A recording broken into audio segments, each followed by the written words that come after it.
Bonjour, bienvenue sur Info 83. Aujourd'hui, nous recevons un habitué de nos plateaux, Monsieur Julien Orlandini, le directeur de la Caisse d'allocation familiale du Var. Bonjour, Monsieur Orlandini. Bonjour, bonjour à tous. Comment allez-vous tout d'abord? Très bien, tout va Alors, bien. nous allons aborder différents sujets avec vous aujourd'hui, entre autres l'ouverture de vos accueils au public suite à l'allocution de Monsieur le Président de la République, la rapidité des réponses que vous avez apportées aux allocataires par vos services, la réforme des allocations logement et bien d'autres sujets encore. Donc, première question. Lors de l'annonce du reconfinement, le président de la République précisait que les services publics resteraient ouverts. Qu'en est-il pour la caisse d'allocation familiale du Var? Alors c'est totalement le cas. Nos accueils sont tous ouverts sur tous les points du territoire avec peut-être une particularité, c'est que nous ouvrons dans le flux. Dit autrement, en fait, nous accueillons toute personne qui se présente à n'importe quelle heure de la journée, en tout cas dans les amplitudes que l'on propose, et voilà, qui est accueilli directement, sans prise de rendez-vous préalable. Alors justement, est-ce que vous avez un retour de vos ayants droit, de votre public? Est-ce qu'ils sont satisfaits de ces mesures? Alors, le premier retour, c'est le fait que nos accueils sont fréquentés, puisqu'on a à peu près 1300 personnes qui sont accueillies chaque semaine. C'est moins hein, que ce qu'on connaissait à la même époque l'année dernière, mais je pense que beaucoup d'entre eux ont pris aussi d'autres habitudes, ont réussi maintenant à faire des démarches par eux-mêmes.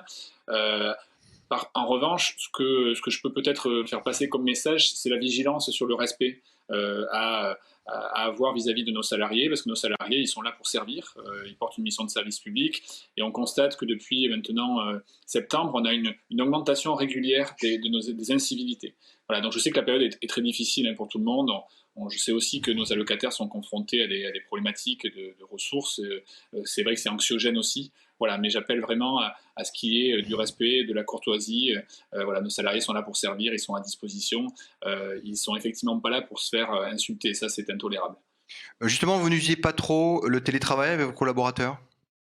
Non, aujourd'hui, si la question est, je suis pas sûr de l'avoir bien entendu, mais si Pour le télétravail, le c'est-à-dire que là, c'est une télétravail, question un petit peu. d'accord. Du coup, sur le télétravail, évidemment, nos salariés qui sont en contact avec le public sont aujourd'hui sur site, hein, évidemment. On a environ 60% de nos salariés qui sont en télétravail. On a des Mhm, activités qui ne sont pas télétravaillables. On a c'est clair. aussi des salariés qui souhaitent rester sur site parce qu'ils ont pas d'équipement, ils n'ont pas la configuration en fait technique, ou pour eux aussi, ils ont mal vécu le premier confinement. Donc on a trouvé un équilibre de protection contre tous les risques, voilà, risques sanitaires, mais aussi risques psychosociaux, en tout cas risques d'isolement pour les équipes. Alors, cette crise est économique, également sociale, je dirais même surtout peut-être sociale. Dans ce contexte, la Caisse d'allocation familiale du Var est un acteur majeur pour aider et accompagner la population. Alors, je ne vais pas vous dire le contraire hein, en tant que directeur de la CAF et en lien avec mon conseil d'administration, mais c'est vrai que comme pour le premier confinement, on applique au deuxième confinement une aide exceptionnelle de solidarité hein, qui a été annoncée la semaine dernière par le président de la République. On l'a versée le 27 novembre, donc il y a vraiment quelques jours, sur les comptes des allocataires varois. Ça a concerné un peu plus de 65 000 allocataires et ça représente 13 800 000 euros. Donc c'est significatif hein, pour soutenir finalement les revenus, le pouvoir d'achat. Voilà, donc c'était surtout les foyers bénéficiaires du revenu de solidarité active, mais aussi de l'allocation logement, alors sans rentrer dans le détail, hein, et les jeunes hein, de moins de 25 ans. Voilà, donc c'est quand même une première aide. Et deuxième chose, ne pas oublier qu'on aide aussi les partenaires, les structures, les associations, les collectivités et principalement les acteurs de la petite enfance, c'est-à-dire les crèches, les maisons d'assistants maternelles, on continue à verser une aide exceptionnelle parce qu'elles sont confrontées, elles, à des cas positifs, à des cas contacts des personnels, des enfants. Et donc, du coup, c'est aussi moins de fréquentation de ces structures par les enfants. C'est aussi, du coup, moins de participation familiale, de recettes. Voilà. Et donc, on vient compenser ces difficultés économiques en leur versant une aide. C'est un peu plus de 11 500 000 euros dans le département, donc c'est quand même aussi très significatif. Ce n'est pas négligeable. Alors, vos services continuent à s'améliorer constamment, surtout en cette période. Quelles sont les solutions que vous avez apportées pour une réponse peut-être plus rapide pour vos ayants droit? Alors, c'est vrai que ce qui est particulier en fait à la période, c'est que on a un contexte absolument exceptionnel, mais on a un fonctionnement normal. On a parlé tout à l'heure des accueils ouverts. Dans le fonctionnement normal, il y a aussi le fait qu'on prépare, on prépare d'abord, on en parlera peut-être tout à l'heure, des réformes, des évolutions, mais on fait en sorte aussi d'intégrer de nouveaux services, de nouvelles prestations. Donc j'ai un exemple concret qui est peut-être passé un peu inaperçu dans le contexte et qui pourtant est une réforme majeure. C'est une nouvelle prestation qui s'appelle l'AJPA, l'allocation journalière pour les proches aidants. C'est-à-dire que si un aidant, généralement un aidant pour des personnes âgées par exemple, qui est une personne donc de la famille de ces personnes âgées qui interrompt son activité partiellement ou totalement, qui prend un congé proche aidant, du coup la CAF va le soutenir, va du coup verser une allocation journalière en fonction de ses jours du coup d'interruption d'activité. Voilà, donc ça c'est une réforme sociale, enfin une réforme de soutien qui est significative et qui est mise en place depuis le 1er octobre. Donc c'était important de le dire. On a eu 107 demandes jusqu'à maintenant, mais c'est normal, c'est finalement peu de situations encore, mais je tenais quand même à le signaler pour qu'il puisse y avoir un recours à cette nouvelle aide.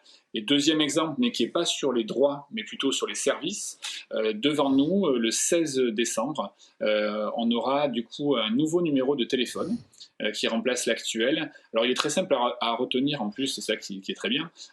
Du coup, ce numéro de téléphone, c'est le 32 30. Donc ça, c'est le premier élément, c'est plus simple pour nos allocataires. Donc c'est pas tout de suite, c'est le 16 décembre, ils seront informés personnellement. Et surtout, c'est un numéro non surtaxé. Donc il n'est pas gratuit, il est non surtaxé. Voilà. Et c'est aussi une évolution, puisqu'on avait beaucoup d'insatisfaction de nos allocataires en cas de délai d'attente, parce qu'ils devaient effectivement payer avec des taxes importantes. Et là, c'est un appel local lorsqu'ils appelleront la CAF, donc c'est aussi un vrai progrès. Monsieur Landini, une réforme dont on parle beaucoup, c'est la réforme sur le logement, les allocations logement justement. Qu'est-ce que ça change pour le public ?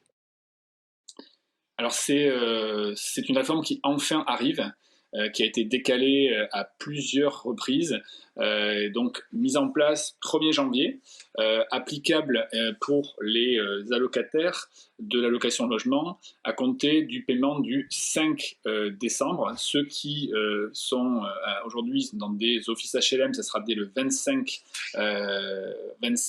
j'ai dit 5 décembre, 5 février, pardon.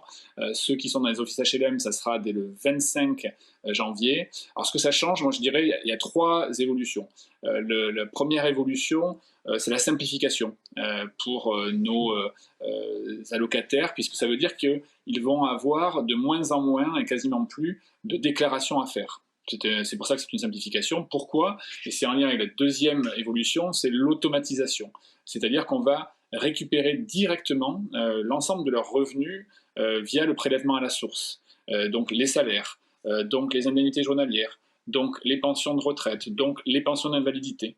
Ce qui va du coup avec la troisième évolution, qui est, je dirais, la sécurisation de l'ensemble. À partir du moment où on récupère directement les ressources, où on n'est plus dans une logique déclarative, ça veut dire aussi plus de fiabilité, moins d'erreurs. Ça veut dire que du coup, on sort d'un système qui n'était pas vertueux, de ce qu'on appelait les dettes, les trop perçus, les indus. Ça polluait beaucoup la relation entre la CAF et les allocataires, qui souvent avaient du mal en fait à déclarer leurs ressources correctement, qui pouvaient se tromper, c'est tout à fait logique.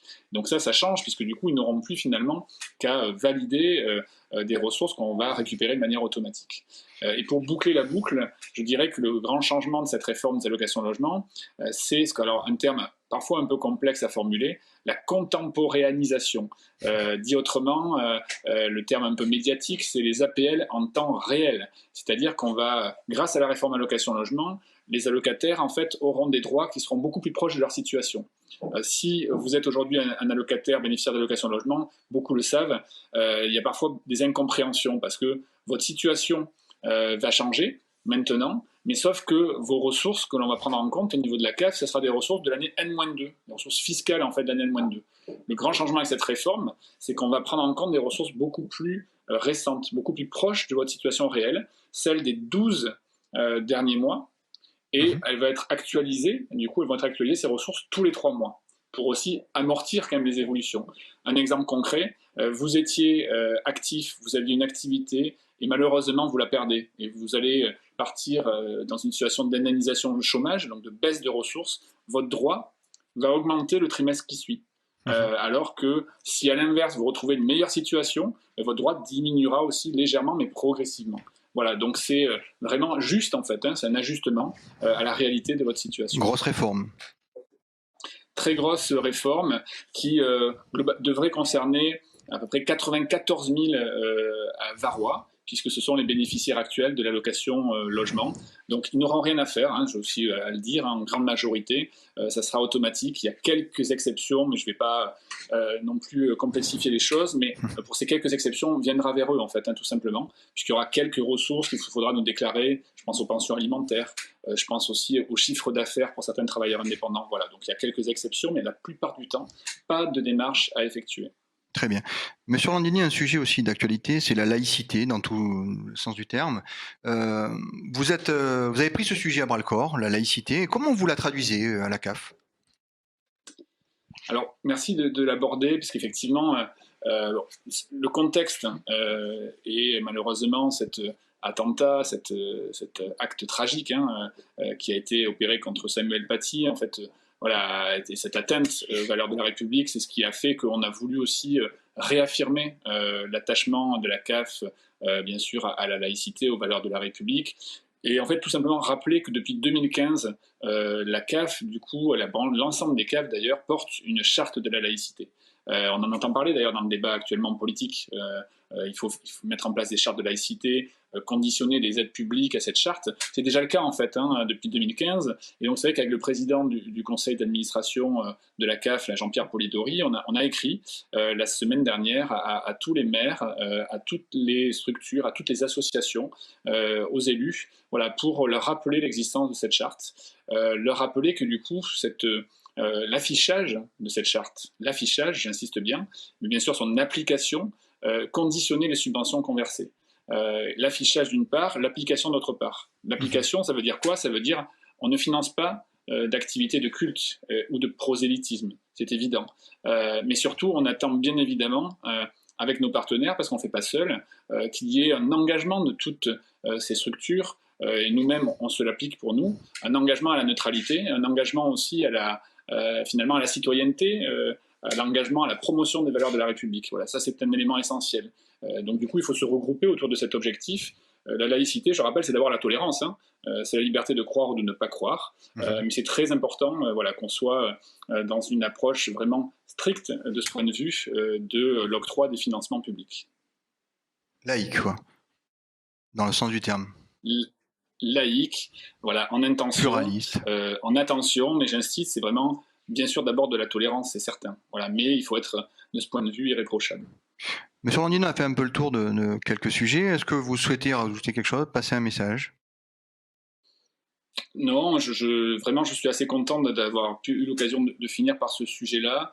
Voilà, je voulais le prolonger en disant que, bien sûr, avant la laïcité, surtout moi, je voulais mettre en avant le fait que la CAF, enfin, l'État, le conseil départemental, enfin, ces acteurs de la protection sociale, d'une certaine façon, voilà, on travaille beaucoup à cette dimension aussi de prévention, d'engagement aussi, notamment des jeunes. On soutient des appels à projets, justement, on soutient des actions, des projets des jeunes qui aident au vivre ensemble. Voilà, c'est d'abord ça, moi, que je trouve est très important de rappeler. On soutient l'engagement, la citoyenneté, voilà, la dimension de l'inclusion.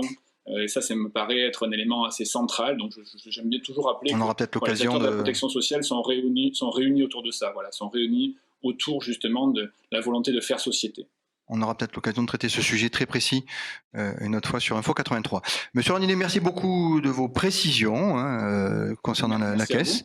Et puis, on vous souhaite d'être quand même très prudent, vous et vos équipes, parce qu'on a bien besoin de vous, surtout en ce moment. Oui, mais merci pour eux. Et d'ailleurs, je leur rends encore hommage pour le travail qui est fait. Voilà, merci à vous. Merci beaucoup. Au revoir. Au revoir.